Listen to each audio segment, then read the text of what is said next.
আসসালামু আলাইকুম। আজকে দেখাচ্ছি সিম, ফুলকপি এবং আলু, মাছ দিয়ে রান্না।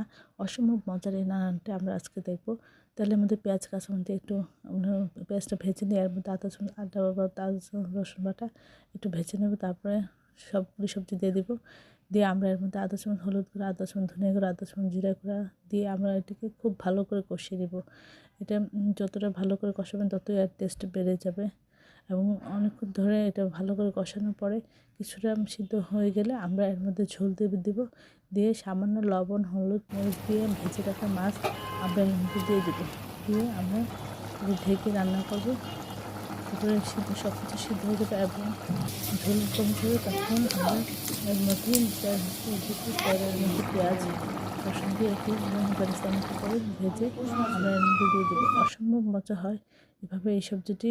সবাই আমার চ্যানেলটি লাইক এবং সেই জন্য সাবস্ক্রাইব করবেন, তাহলে এই ধরনের সুন্দর সুন্দর ভিডিওগুলো দ্রুত পেয়ে যাবেন। এর মধ্যে আপনারা একটু ধনেপাতা দিতে